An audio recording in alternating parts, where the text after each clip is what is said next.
proud of you. And the winner is... Wala na! From Santa Maria, Bulacan! Nanalo na! Tito Meke. Kaya nanalo na! Maraming salamat po, Itbulaga. Ito. Judges, maraming salamat po. Ano mo masasabi niyo sa performance? Wala na silang masasabi!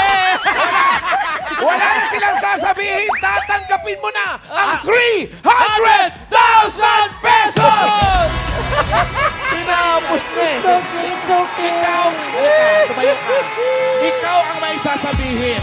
Pangalan. Sa palagay mo, sino ang Beyonce talaga? Ikaw o yung isang taga Santa Maria? Pangalan, syempre ako. Hindi na po yung tinatanong. Alam niyo po, nababasa ko po yung mga comments yung mga Dapper Cats online. Wala pa nga, may comments ka na nabasa. Pangalan, ako po talaga yung gusto nilang mag-perform. Beyonce. Tsaka pangalan, gusto ko po talagang makapag-set sa clouds. Ako po talaga yung goal ko eh. Pangarap mo ba yan? 100,000, ano gagawin mo doon? Okay lang po yung 300,000 yung sa clouds po talaga mamahalan.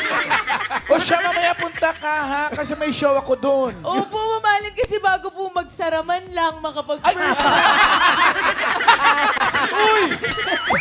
Feeling ko padala ka ni Joey De Leon.